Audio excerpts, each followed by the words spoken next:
let's go with the heart. The heart wants what it wants. Morocco.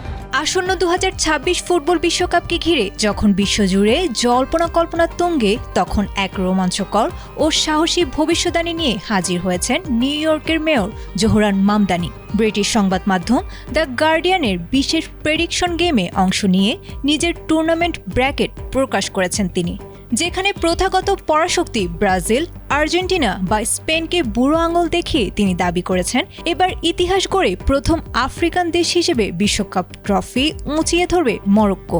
MetLife স্টেডিয়ামে আগামী 13 June ব্রাজিলের বিপক্ষে high voltage match দিয়ে শুরু হবে মরক্কোর যাত্রা, যার উপর নির্ভর করছে এই পূর্বাভাসের প্রথম ধাপ। সিটি হলের লনে দেয়া এক সাক্ষাৎকারে উগান্ডায় জন্ম নেয়া এই মার্কিন নেতা অকপটে স্বীকার করেছেন কোনো গভীর গাণিতিক বা প্রযুক্তিগত বিশ্লেষণ থেকে নয়, বরং ফুটবলের প্রতি ভালোবাসা এবং আফ্রিকান ফুটবলের প্রতি গভীর আবেগ থেকেই তিনি মরক্কোকে বেছে নিয়েছেন। তার ভাষায়, মনের টানই তাকে এই সিদ্ধান্তে নিয়ে গেছে। তার ব্র্যাকেট অনুযায়ী ফাইনালে শক্তিশালী ফ্রান্সকে হারিয়ে বিশ্বজয়ের উল্লাসে মাতবে উত্তর আফ্রিকার এই দলটি। 2022 কাতার বিশ্বকাপে মরক্কোর ঐতিহাসিক সেমিফাইনাল যাত্রাই তার এই বিশ্বাসের মূল ভিত্তি। তবে মামদানির এই ভবিষ্যদ্বাণীর চমক শুধু মরক্কোতেই সীমাবদ্ধ নেই।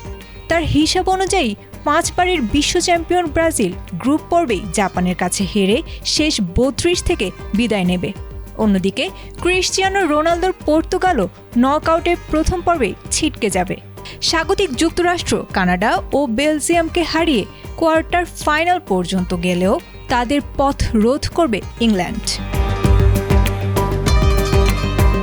এছাড়া হাইতি শেষ 32-এ জায়গা করে নেবে এবং 2010 বিশ্বকাপে মামদানিকে স্টেডিয়ামে কাঁদানো ঘানা এবার নকআউটে উঠলেও শেষ 32-এ কলম্বিয়ার কাছে হেরে বিদায় নেবে। ফুটবল বোদ্ধাদের কাছে এই সমীকরণ অবাস্তব মনে হলেও অনিশ্চয়তার ফুটবলে নিজের আবেগমাখা ব্র্যাকেটেই আস্থা রাখছেন নিউ ইয়র্কের এই মেয়র। আয়েশা আক্তার, ATN বাংলা।